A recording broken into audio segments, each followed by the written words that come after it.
Most of life is showing up. You do the best you can, which varies from day to day. Well, here's how my day's going.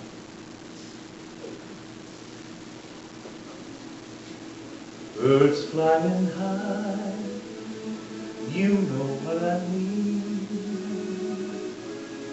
Sun in the sky, you know how I feel. Breeze drifting on by, you know how I feel. It's a new dawn, it's a new day, it's a new life for me. And I am feeling good.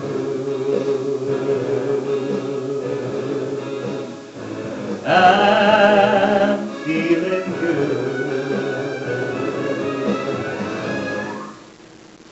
Fish in the sea, you know how I feel.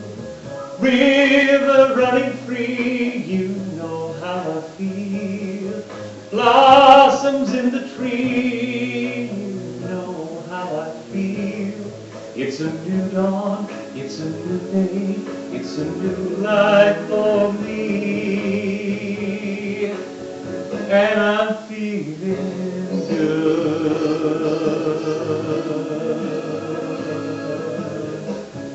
Dragonflies out in the sun, you know what I mean. Butterflies all having fun, you know what I mean. Sleep in peace when day is done, that's what I mean. It's a new world and an old world and a bold world for me. For me.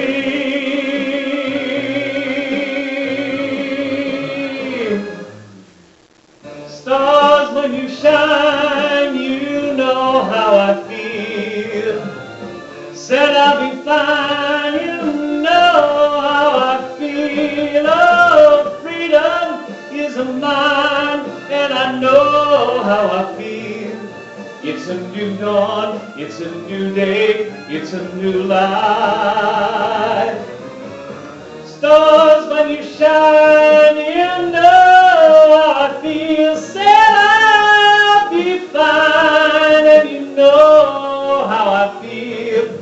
For freedom is mine, and you know how I feel.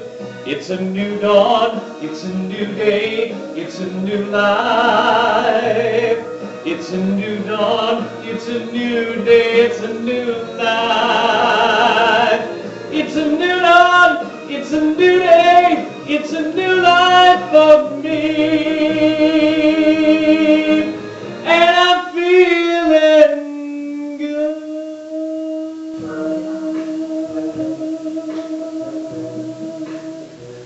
I'm feeling good.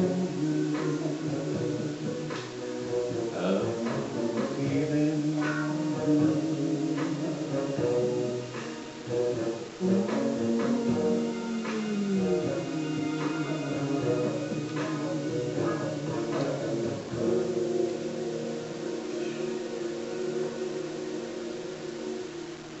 I am feeling good.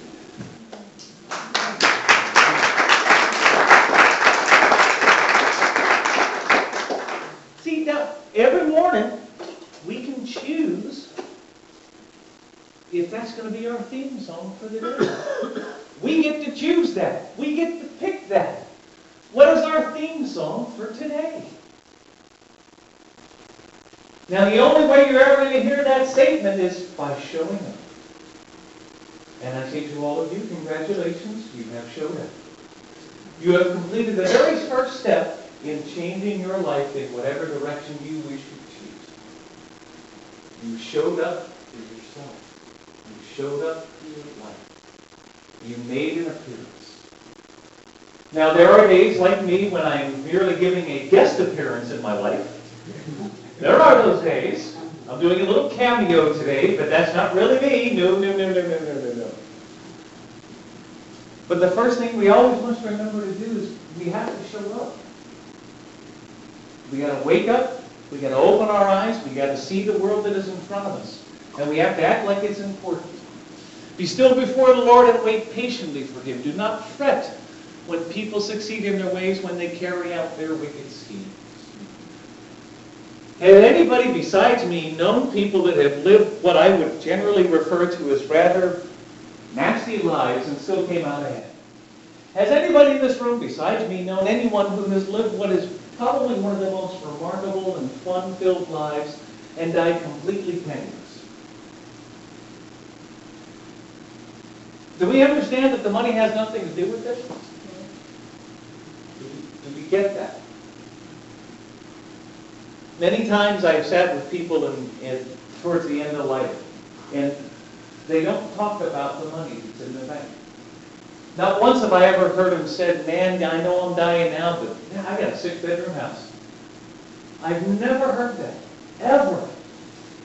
In the end, it always comes back to them and a person that they remember.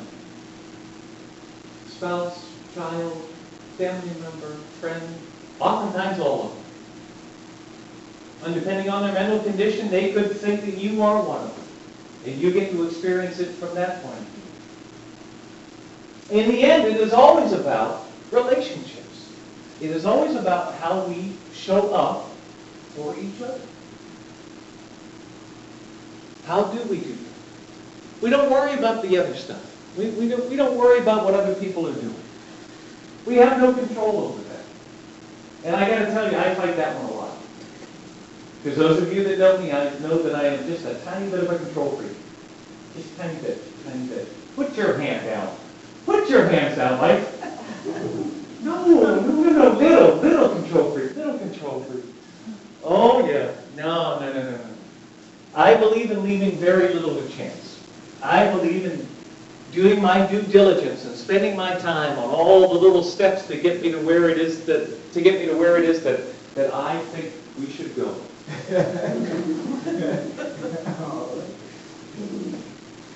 I probably haven't consulted any of you on this entire process, but hey, that's all right. That's all right. Yeah, no. People will only do what it is in their heart to do. And that is a very difficult and tough realization to come to. We have an election coming up here. And in fact, we have a gentleman on campus, if you need to register to vote, he's here to do voter registration. It takes about a minute so you can get that taken care of. And I know that there are more than a significant number of my, real honest-to-goodness Facebook friends who will never take the time to either register or vote, but will feel the need to keep complaining about what their lot is. And they will continue to complain about how bad they have it. And my answer to them every time is, did you vote? Then shut up. If you don't vote, hush. You got to show up. Take a stand for something. Doesn't matter which side you pick. But pick. There's a scene in the Karate Kid when the original one, when Mr. Miyagi asked Daniel, "Are you ready for your training?" And he said, "Yeah, I guess so." He said, No. Person walking down the street. Walk on the right side, safe. Walk on the left side, safe. Walk down the middle, sooner or later, going to get squished like a grape. Karate, same thing. You karate do yes, you do karate do no. You do karate do guess so, sooner or later, squish, just like a grape.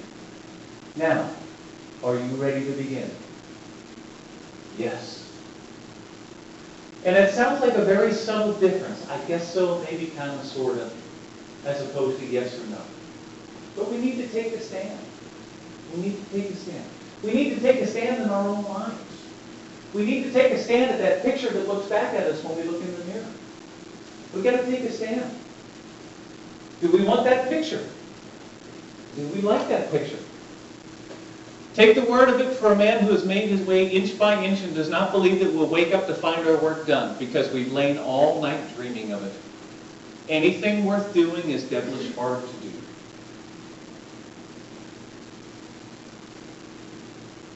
Kind of, sort of. Kind of, sort of. Anything that is going to have long and lasting impressions on us oftentimes are ridiculously simple things. Amazingly simple things to do. The last time you went to the grocery store, do you remember anything about the experience? Because remember, where we are, there is an experience happening. Right here, right now, there's an experience happening. When we leave this room, there's an experience happening. Wherever our feet are, there's an experience happening. Every time, there's something that can happen. What about that experience do I wish to put into that experience to make it something bigger than it was? To make it something better than it could have been? To maybe make it a little bit different? To make it more engaging? To make it more fun? To make it more happy? But what am I prepared to do? And how far am I prepared to go? First part about any experience, we covered that. Show up. You've got to show up.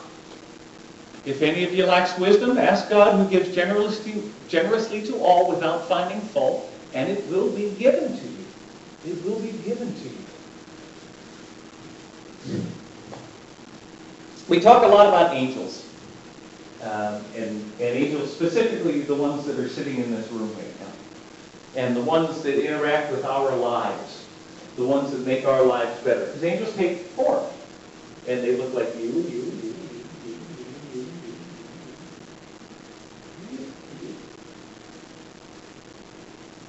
That's what an angel looks like.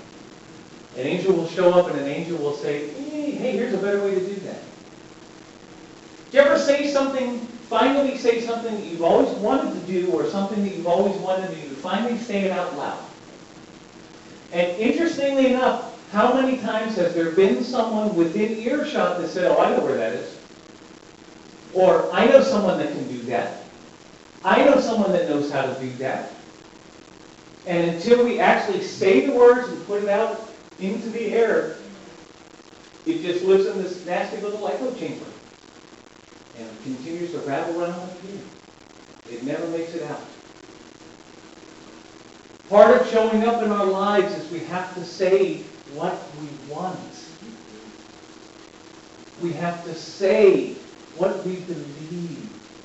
And we have to believe what we say. You got a pet service happening in 2 weeks. 2 weeks from today in People, Michigan. In 2 weeks we're having a pet blessing, and I will tell you, it has been my experience, especially with dogs. Dogs seem to have this thing where they kind of can, like, I don't know how they do it, but there are certain breeds of dog that can tell you if that's a good person or not necessarily a good person from quite a distance. It's the weirdest thing. Certain breeds of dogs just seem to have that ability. Beagles, I've noticed beagles, for me, have always appeared to be critters that can do that. They're very discerning. They pay attention, mostly. Oftentimes, walking around with my eyes open and my ears open and my mouth shut is when I learn the most. It's not this. It's not the regurgitation that's really going to make a whole lot of difference. It's the what goes in. It's the what I listen to. It's what I choose to listen to, and then take that and then do something with it. And every day we are presented with an opportunity to do that. Last night we had 300 people here on campus. Spirit University had a thing over in the big sanctuary. The parking lot was full. This whole area out in front here was full. It looked like a used car lot. And it was fabulous. 300 people. And we made a 20-minute experience at the start of that in the waiting line for the bathrooms. 500-seat sanctuary, 2 bathrooms. One for the men, one for the women. Now that was not the initial plan when this building was built. Of course, the initial plan when this building was built, it was going to be Unity Church in the Woods, and that was going to be it. And clearly it hasn't worked that way. But we are blessed to have 8 different congregations on here. 8 congregations, we need more sanctuaries. So you got to put up walls to create sanctuaries. Well, unfortunately, one of the walls we put up is the wall that separates the big sanctuary from the big bathrooms. So we can kind of go through this little circuitous path to get to the large bathrooms, but mostly you have 500 people working on a one-seater in the ladies' room and a one-seater in the men's room. So I went down there and I'm looking at the line, and there are 9 ladies standing in line to try and get into the ladies' room. And there is no one in the men's room. So for the next 20 minutes, I stood outside the men's room door and said, okay, everybody get in line. If you're the next one in line, come on in, and no one's going in after you. And we sat there for 20 minutes, and the ladies are rotating through, and the men are rotating through, and a couple of the men were kind of, why do I have to wait in line? I said, because it's right, and it's fair, and you know that. And it was fun, because I would say it that way. They would get this really strange look on their face, like, oh. And the other people standing in the line would just start laughing because they knew it was coming. And by the end of it, they were saying it. Because it's right and it's fair and you know it. And it was fun. It became a thing. It's waiting in line in a bathroom. Come on. That's not supposed to be fun. That's not supposed to be engaging. And it was.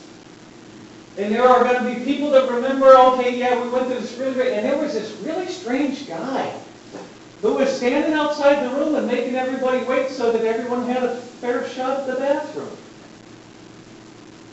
And that's going to be one of the things that they remember. Well, why can't we do that today with something else? There's nothing that says we can't. There's absolutely nothing that says we can't. We can make this a memorable day. Nothing is better than showing up twice a week, acting like a 12-year-old for 2 hours, and then going home. Yes! For those of you that deal with teenagers, you know exactly what I'm talking about.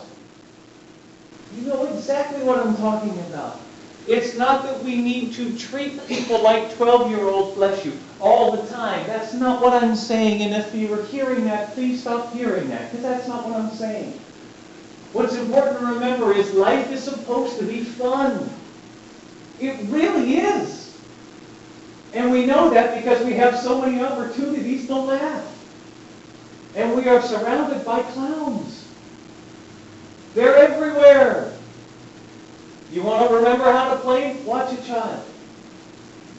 They'll show you where the fun is, even in a place where you didn't think fun was. Like running around with brooms through the kitchen. You had one little boy doing that one. That was a little strange.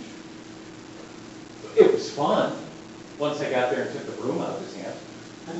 Because he was clearing the counters. I had to watch it. I had to watch it. It's supposed to be fun. It's supposed to be engaging. We're showing up in our lives. Okay? Now what? Now we got to get into it. Now we got to really show up. If it requires acting a little bit like a 12-year-old every couple of years, every couple of weeks, why not? Walk with the wise and become wise, for a companion of fools suffers harm. Oh yeah. I've been there, I've done that, got the bruises. Oh, yes. Be careful who you take advice from. And it's sometimes hard to determine who that should be. It is. Because we're going to hear lots of varying opinions. We're going to hear lots of ideas. Some that are, in fact, in alignment with what we already think. And what I ask you to do is to spend more time listening to people whose views might be completely contrary to yours. If for no other reason, then you will have an intelligent way to speak to them. Since this campus started, we have, I don't even know how many different churches have come and gone at various points in time. We have 8 on campus now. Obviously, we're sitting in a synagogue. So we got the synagogue, we got Unity, we have Center for Spiritual Living, Manatee, which is Science of Mind. As we sit here, we have Redeeming Word Christian Church, which is the African American Evangelical Christian. Hope Community Church, which is Haitian Evangelical Christian. Following them is CSL, and then Iglesia de Dios Alpha y Omega, which is Hispanic. La Gran Cosica is also Hispanic. Which one am I missing? True Faith Community Church, which is also African American Christian Evangelical. So you have lots of different people with different colors and different clothes. And and they dress differently when they go to church. And what I love is that right now the children on this campus are starting to see that as normal. They are no longer seeing church as a place where only people with the same skin tone show up, or only with the same dressing style, or only drive this kind of car, or only speak in this language. They're starting to see church as a place where people with different languages and different colors and different ideas can, in fact, play together. I am so envious of them. I am so amazingly envious. When I grew up, it was Presbyterian. Get in, sit down, shut up, and we'll let you know when church is over. Absolutely. And I enjoyed it for the most part. I did. I really did. And still there was this kind of disconnect thing. Because the community that I lived in was not the community that I went to church in. It was different. And I always found that kind of interesting. Kind of, it just didn't feel right. It just didn't feel right. Children nowadays, they have the opportunity on this campus to see people who speak an entirely different language, who dress according to the dress code of their particular church or congregation, who are of all sorts of different financial and economical backgrounds and abilities. And with the kids, the answer is, do you play? We got this game going on over here. Do you play? If you play, come on. You don't play, stay over there. Or if they're more than 3 years younger than them, because they don't like having little kids hanging around with them too. That's another part of it too. Be careful who you take your advice from. But then once you do, play. Life is not a straight line leading from one blessing to the next and then finding a heaven. Life is a winding and troubled road. Switchback after switchback. And the point of biblical stories like Joseph and Job and Esther and Ruth is to help us feel in our bones, not just know in our heads, that's important, that God is for us in all these strange terms. God is not just showing up after the trouble and cleaning it up. He is plotting the course and managing the troubles with far-reaching purposes for our good. Do you believe that God wants us to succeed? Absolutely. On an elementary, fundamental level, you need to get that right with yourself. You need to ask that question and you need to answer it. On an elementary, fundamental level, do you believe that God wants you to succeed? Decide that for yourself, because that is going to determine an awful lot about what happens next. What I would suggest, and this is just a suggestion. Okay, now first off, God doesn't get all hung up on the he, she, it, that kind of stuff. God is above gender. Okay? Let's get really clear on that. Secondly, if the God that you know, the God that maybe the God that you're carrying from childhood, if that God that you know seems more like somebody that's kind of vengeful, someone that seems to, if you make a mistake here, I'm going to make you pay for it in the later life. I'm going to get you. I'm going to get you for that. Or, okay, no, do it this way, do it this way. If the God that you know seems kind of vengeful and seems perhaps to be a little bit of a puppet master, find another God. Find another God. Here's what I would say. Everyone sitting in this room is a child of God.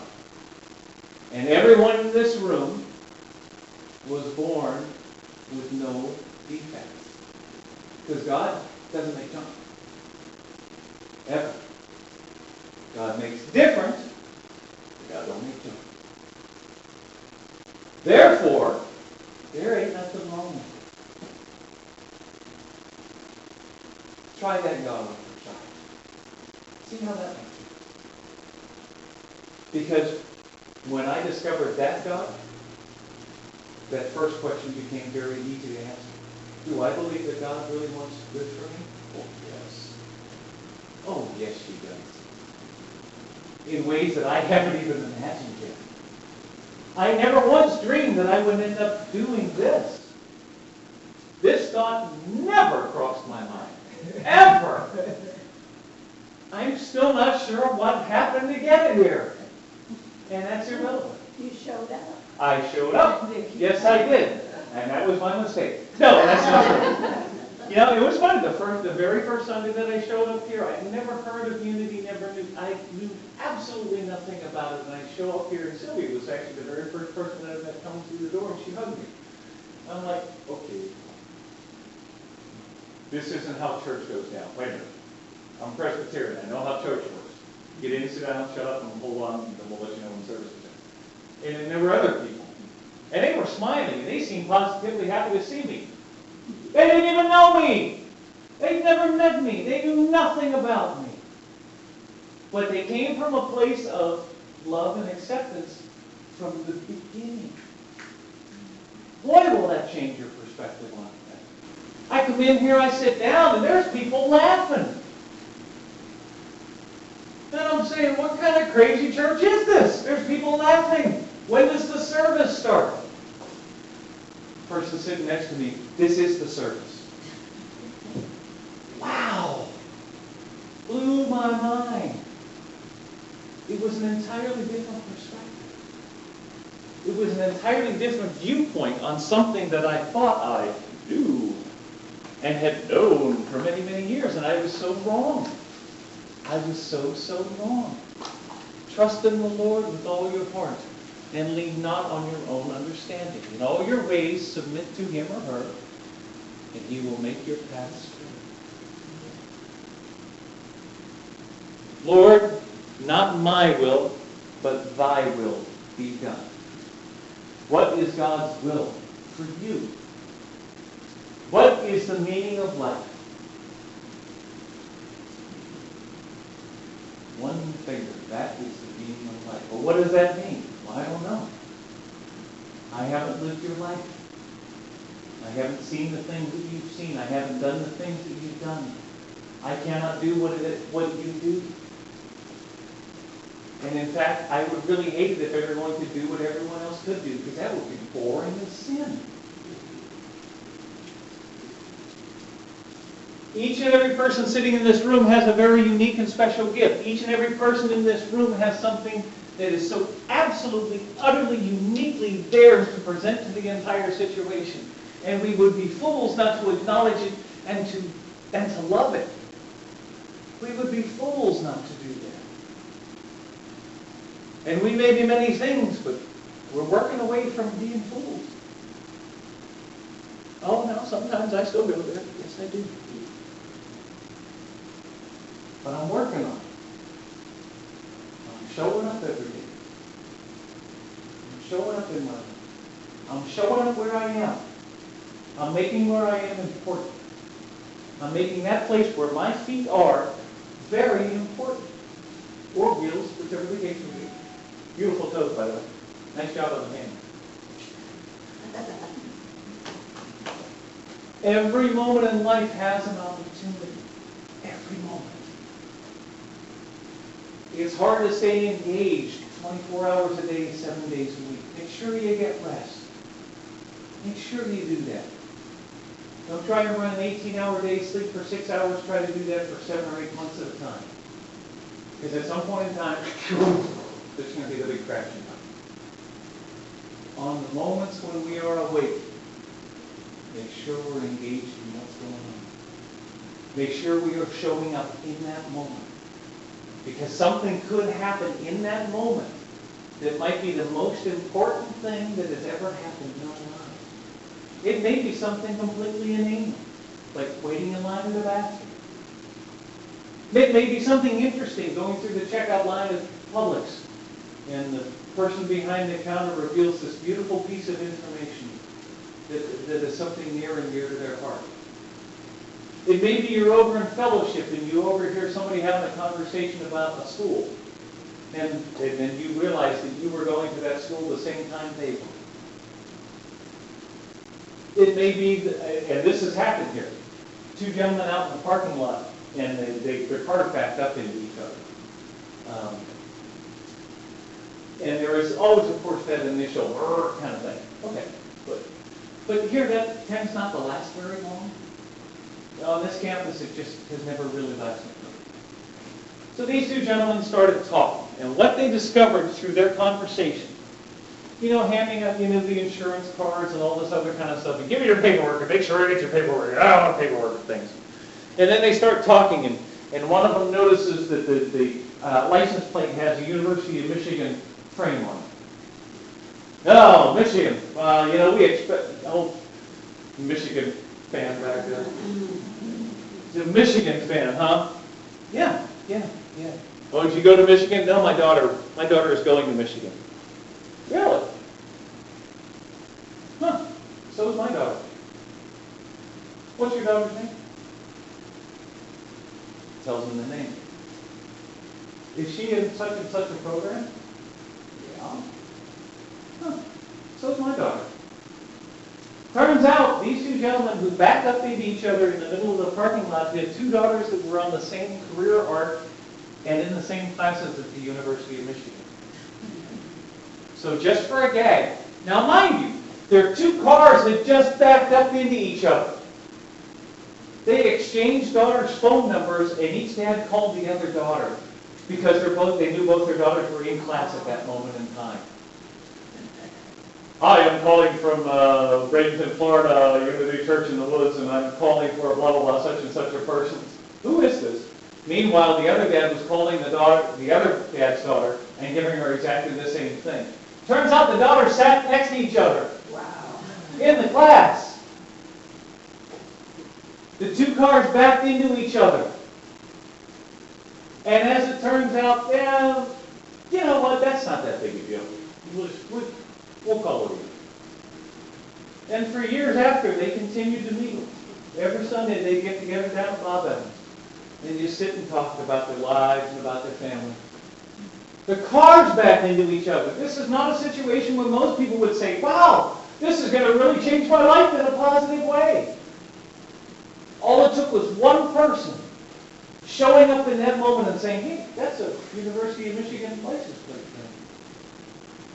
And then a willingness of the other person to respond in a positive way.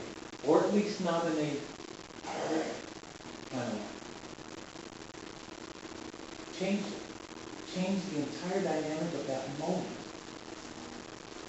So what changes do we want to put in our lives? I often think about dogs when I think about work and retirement. Many breeds of dogs that just need to be working and useful or have a job of some kind in order to be happy.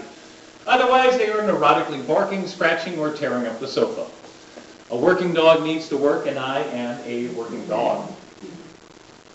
Yeah, absolutely. The precepts of the Lord are right, giving joy to the heart, and the commands of the Lord are radiant, giving light to the eyes.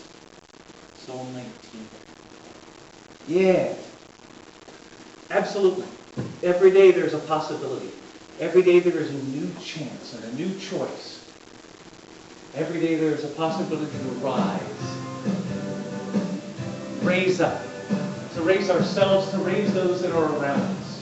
There's a new possibility. Like a full scale, I was lifted up again. I was lifted up again by the Lord. No matter where I roam, I will find my way back home. I will always return to the Lord. And in the gentle evening breeze, by the whispering shady trees, I will find my sanctuary in the Lord. I was heading for a fall. Then I saw the writing on the wall. And like a full force gale, I was lifted up again.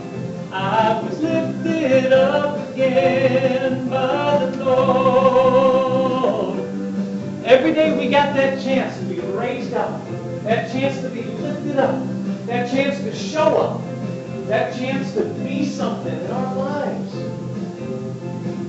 So why not? Because it's a whole lot of fun. We have been given everything that we need. We have absolutely everything we need. All the important stuff is coming. Now let's step into our lives. Because I was headed for the fall, and I saw the writing on the wall. In the gentle evening breeze, by the whispering shady trees, I will find my sanctuary in the Lord. And no matter where I roam, I will find my way back home. I will always return to the Lord. And like a full force gale, I was lifted up again. I was lifted up again by the Lord. By the Lord, I was lifted up again. I was lifted up again by the Lord.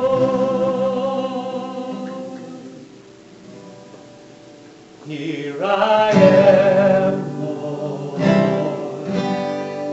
It is I, Lord. I have heard you calling in the night. I will go